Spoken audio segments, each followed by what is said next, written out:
Kesempatan sore ini saya ingin menyampaikan sebuah hadis diriwayatkan oleh Imam Ad-Dailami dari Addi bin Hatim bahwa Rasulullah sallallahu alaihi wasallam bersabda, "Sittatu asya'a tuhbitul a'mala." Ada 6 perkara yang dapat merusak suatu amal. Merusak sholat kita, merusak puasa kita, merusak zakat kita, merusak bahkan haji kita, dan seterusnya. Inilah yang harus kita waspadai. Kita merasa kita sudah melakukan amal begitu banyak, tahu-tahu dirusak oleh hal-hal lain yang ada pada diri kita. Apa 6 perkara yang merusak amal itu?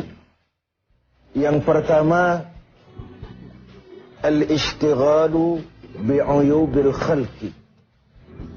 Seseorang yang terlalu sibuk mencari-cari aib, mencari-cari kekurangan orang lain. Sekarang ini oleh budaya kita mencari dan membicarakan kekurangan orang lain bukan lagi hal yang tabu. Dikorek, dicari, kemudian berakhir dengan fitnah, dan begitu seterusnya. Dan itu merusak nilai amal yang kita kerjakan. Sibuk dengan mencari aib orang lain, lalu lupa kepada kekurangan dirinya sendiri.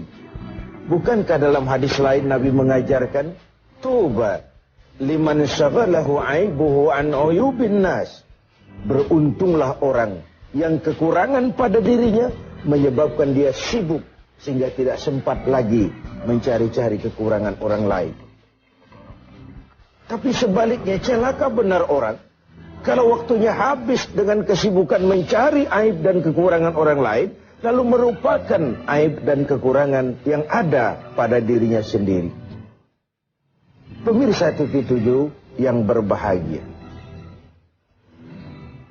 sibuk dengan aib dan kekurangan orang lain dan asyik tenggelam di dalamnya, membicarakan si fulan, membicarakan si fulan, membicarakan si ini, yang menyebabkan kita terlena dan tidak sadar akan aib dan kekurangan yang ada di dalam diri kita. Dalam dunia jurnalistik ada ungkapan, bad news is good news. Berita jelek itulah berita bagus. Berita yang bagus biasa-biasa saja. Tapi berita jelek kalau diangkat, dikemas sedemikian rupa, bisa jadi berita bagus, menarik, kejutan, menimbulkan rasa ingin tahu, dan begitu seterusnya.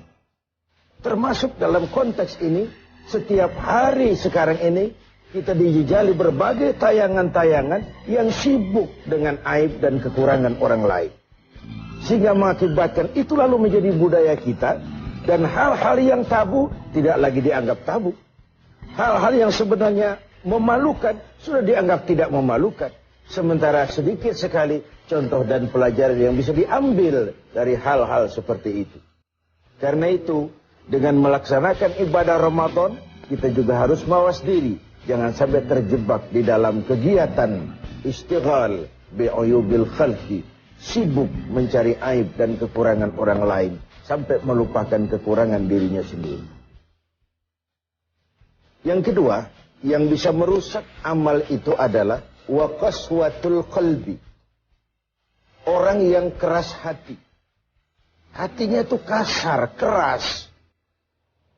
Beruntung kita kalau oleh Allah diberikan hati yang lembut, yang peka, cepat menerima kebenaran. Sebuah contoh, Sayyidina Umar bin Khattab, orang yang diberikan hati yang keras, tapi mudah menerima kebenaran. Cepat menerima kebenaran. Dia yang dimaksud qaswatul qalbi ini, sudah hatinya keras, kasar, dan tertutup untuk menerima kebenaran. Hatinya itu degil. Hatinya itu tertutup. Cupit seperti katak di bawah tempurung. Tidak mau menerima kebenaran. Tatkala kita tidak mau menerima kebenaran, lalu kita merasa kitalah yang paling benar. Banyak sekali dalam perjalanan hidup ini orang-orang yang kemudian terjebak menjadi pemilik kebenaran. mengklaim yang lain salah semua, cuma dia saja yang benar. Akhirnya juga terjebak pada hati yang keras dan kasar seperti tadi.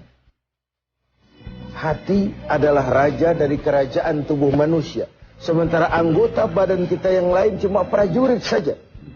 Kaki hanya berjalan, tangan hanya mengambil, mata hanya melihat, telinga hanya mendengar. Kalau hati cenderung dan memerintah ke arah situ.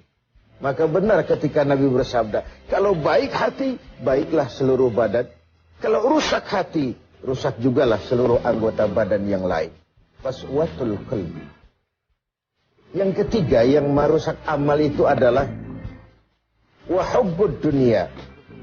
Orang yang terlalu cinta kepada dunia. Saya menggunakan kata terlalu karena cinta kepada dunia bukan hal yang salah. Sepanjang dunia itu kita jadikan sebagai alat untuk mencapai tujuan jangka panjang, yakni akhirat dan ridho Allah. Tapi terlalu sehingga dia berurat dan berakar di hati, dan kita sulit melepaskannya, ini akan bisa merusak amal. Sebab apa?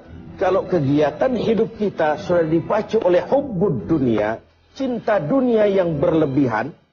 Cinta dunia itu include cinta pangkat, cinta jabatan, cinta harta, cinta pujian, dan sebagainya. Kalau itu sudah overload, sudah berlebihan dalam hidup kita, kita cenderung melakukan hal-hal yang menghalalkan segala cara. Dan ini akhirnya akan merusak nilai amal yang sudah kita kerjakan. Bukankah ini memang penyakit kita? Hubbud dunia, terlalu cinta kepada dunia, lalu menjilat ke atas, injak ke bawah, sikut kiri, kanan. Masa bodoh teman jadi lawan, lawan jadi teman, asal bisa menggapai target dunia. Akhirat urusan nanti. Yang penting yang sekarang. Padahal yang nanti itu ditentukan oleh yang sekarang ini. Kalau beginilah cara kita mencapai tujuan, kita sudah merusak yang nanti itu juga. Karena itu, cinta kepada dunia secara berlebihan dapat merusak nilai amal kita. Inilah Ramadan, di mana kita menghadapi renungan-renungan bahwa dunia sesuatu yang bersifat sementara. Pernah saya sampaikan pada mimbar kita ini dunia. Ambil apa yang memang perlu, nikmati apa yang memang boleh. Kalau bisa jangan gagal kita di dunia ini. Tapi kalaupun kita gagal di dunia, kita kan masih punya akhirat. Inilah yang menyebabkan cara kita mencapai dunia tidak menghalalkan segala cara, karena kita yakin akan pertanggungan jawab akhirat nanti. Itu yang ketiga. Yang keempat, waqillatul haya, sedikit rasa malu. Ini kan budaya malu. Sekarang ini sudah setipis kulit ari. Tadi saya sampaikan yang tabu sudah dilakukan orang secara biasa. Kita tidak mengerti. Misalnya ada perempuan dengan bangga bercerita, anak saya 3, semua tidak ketahuan bapaknya. Dicerita secara terbuka di media. Dan dia merasa enjoy dengan itu. Bayangkan kalau ini lalu menjadi diikuti oleh yang lain. Bayangkan kalau ini menjadi sebuah tradisi di tengah masyarakat kita. Hal yang memalukan dan memilukan sudah dianggap sebagai sesuatu yang biasa. Tidak ada yang tabu lagi. Padahal malu bagian daripada iman. Tidak ada rasa malu, kurang syarat untuk mempunyai nilai-nilai keimanan. Nah, dengan puasa kita justru menimbulkan rasa malu yang paling tinggi, yaitu malu kepada Allah Subhanahu wa ta'ala. Kalau tengah hari Ramadan kita makan, tidak seorang pun tahu, tidak seorang pun lihat, dan kita tidak mau melakukan. Kenapa? Karena kita malu. Malu kepada siapa? Malu kepada Allah Subhanahu wa ta'ala. Dan ukurannya adalah nurani. Ukurannya adalah nurani. Yang kelima, yang merusak nilai amal kita adalah watulul amal. Orang yang terlalu panjang angan-angan, terlalu muluk cita-cita. Silahkan saja cita-cita digantungkan setinggi bintang di langit, tapi kaki harus tetap berpijak di bumi. Kaki harus tetap berpijak pada realitas. Kalau tidak, kita akan jadi penghayal kelas berat, tukang ngelamun kelas tinggi, yang hidup cuma mengumpulkan jikalau, andai kata, umpama, dan misalnya. Orang sudah kemana-mana, kita masih terjebak di situ. Yang terakhir, wa zalimun la yantahi. Yang merusak amal adalah perbuatan zalim yang tidak pernah sanggup kita hentikan. Zalim dari kalimat zalama, kegelapan. Kita terlahir putih, bersih, suci. Kitalah yang menghitamkan diri kita sendiri dengan perbuatan-perbuatan yang menentang Allah. Dan itu artinya kita zalim kepada diri kita sendiri. Semoga kita dapat menjaga diri dari hal-hal yang merusak